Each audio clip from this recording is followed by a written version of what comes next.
I absolutely cannot believe what I just saw from the Dodgers this afternoon in their series finale against the Colorado Rockies. This upcoming week will decide the fate for the team, and I'm going to tell you why right here on Dodgers Digest. Hey, this is Mike Nelson. Make sure to subscribe to the channel. I want to thank the almost 13% of you that are watching these videos who have already subscribed, but 86% of you have not hit that subscribe button yet. Make sure you subscribe so don't miss out on any Dodger content. Me and Brad J are bringing you every day videos here on our Dodgers. So help a couple Dodger fans out and hit the subscribe button. Let's get right into it. Of course, the Dodgers, Ohtani and Betts were the heroes today. They absolutely saved the Dodgers. I mean, Dodgers were trailing 5-4 going into the bottom of the ninth inning. It could have been a complete disaster had they lost this game, lost the series against the Rockies. This would have been, a disastrous turn of events, to say the least, for the Dodgers had they lost today. Because, as we know, San Diego was able to come back and beat the White Sox. So this would have been, pretty bad. But Ohtani, once again, wanted to show Ohtani right here. Ohtani just, wow. I mean, this guy continues to just show what kind of season like I mentioned earlier here on the channel, this is the best season a Dodger player has ever had in a Dodger uniform, and he continues to show it day in, day out. Had a couple stolen bases today, getting his number up to 55, and getting a home run, getting it up to 53, now 53, 55 in one season, leading the National League in home runs, RBIs, not in batting average, close, hopefully that would have been awesome if he would have, becoming a Triple Crown hitter, but still a historic season to say the least. And today, when the team, desperately needed something in the ninth inning, Ohtani was there, hitting that home run to tie it up. Basically everything up against the team the entire game. The Dodgers, were losing this whole game. They never led in this game until, as we know, Mookie Betts hits that home run, walk-off home run, to give the Dodgers a 6-5 win.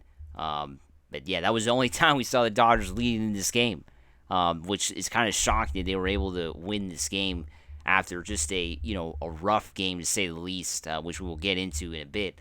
But focusing right now on Ohtani, was like I mentioned, it's just great to see this guy play every day. He never wants to take a day off, which is great to see in a modern baseball player. And just every time he's up there, he's going to do something special. Just the way he swings the bat, and there's always risk. And teams are kind of in a tough spot when it comes to Ohtani. There's some people out there that say he should be walked, but look at what he's got behind him. He's got Mookie Betts, one of the best hitters in baseball, and today, the Dodgers showed that. They had Ohtani leading off in the ninth inning, of course, batting first.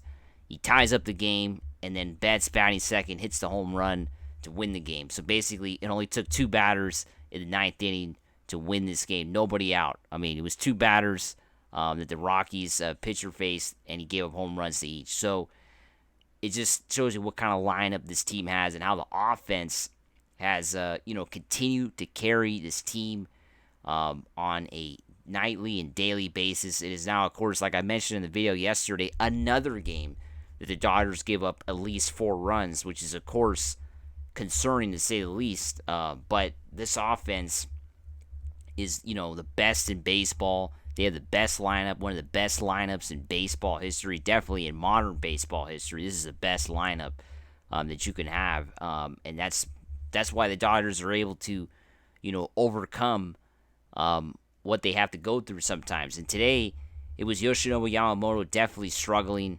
He only lasted 3 innings today. It was definitely a struggle, to say the least, and that's not good. Giving up 4 runs today.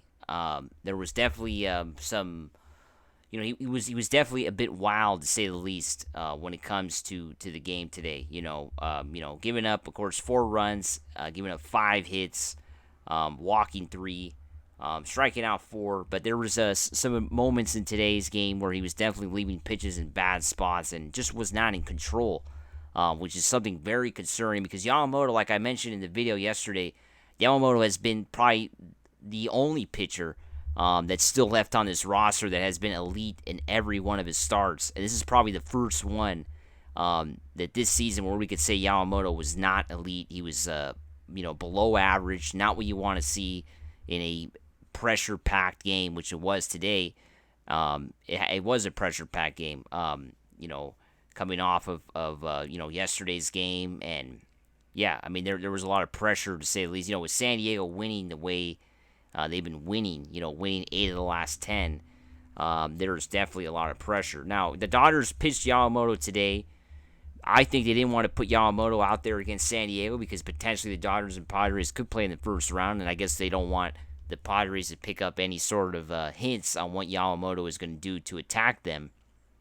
So that's why the Dodgers put him out there this afternoon in a game the Dodgers, in the end really definitely needed, and Yamamoto did not deliver today, and the offense was the one that really, pushed them over the top once again, which is something we have seen in a lot of games this year, but it's not something you could do in the playoffs. This is not if they were playing a tough pitching team, such as, I don't know, a team that could be tough in the National League pitching wise could be the Philadelphia Phillies.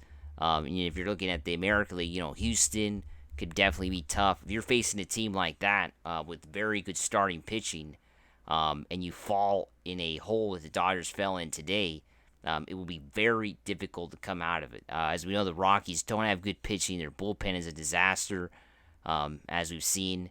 And, it honestly doesn't really matter what kind of lead you have on them. They're going to find a way to lose the game. And luckily, the Dodgers are going to play this team again next weekend. So that's got to feel good. The Dodgers are going to play these guys again. They're going to play the Rockies again next weekend in Denver. So in Denver, as we know, is a hitter's park. I mean, who knows how many home runs Ohtani can get there the way he's hitting. So you're definitely excited to see that, how Ohtani can play in that environment in Denver. So, yeah, that's going to be interesting to say the least coming up next week. But before we move on to that, let's go over the standings, as we know, which is everybody's looking at that right now this time of year. And, the Dodgers are still just 3 games ahead on San Diego. That's San Diego, of course, comes back to win against the White Sox. The San Diego has now, of course, swept the White Sox. Dodgers, of course, took 2 out of 3 against the Rockies. But yeah, 3 back. And what's paramount now is that, of course, both teams are going to play each other starting Tuesday night at Dodger Stadium, right? And this is going to be the big moment for both teams. It's basically going to decide the National League West, most likely. Because if San Diego were to sweep the Dodgers, they will be tied up going into the last weekend with the tiebreaker, basically controlling their own destiny, which is going to be tough because they're playing 3 games in Arizona, but Arizona might not have a lot to play for. It's still yet to be seen. Arizona might be clinched this weekend into a wild card spot. Of course, today they were mathematically eliminated from any possibility of winning the National League West. So they are, basically destined to be a wild card team, while San Diego is definitely still in the hunt for the division. So they were to pick up 2 or 3 wins this week against the Dodgers. They will definitely put some pressure on the team. Think about it. The Dodgers lose the first 2 games, it will get to 1 game. If they win the last one, they could jump it up to 2 with 3 to go. It wouldn't be clinched, but it would be kind of tough for San Diego to come back. San Diego really needs a sweep, right? The Dodgers winning the first game on Tuesday is really going to give them a lot of confidence for the rest of the series and the rest of the season, basically. So, game number 1 of the 3-game set is crucial for the Dodgers Tuesday night. Got to get a W, get it up to 4 games, get the magic number down to 2 on Tuesday. Right now, the magic number is 4. You get it to 2 with a win on Tuesday and start, thinking about cracking that champagne on Wednesday. Dodgers win Tuesday, Wednesday. They're cracking champagne on Wednesday night as National League West champions. I think that sounds great on Wednesday night. So, yeah, they got to have to win these games. A sweep would be disastrous, to say the least, and we don't want to think about that. Make sure to subscribe, and let's go Dodgers.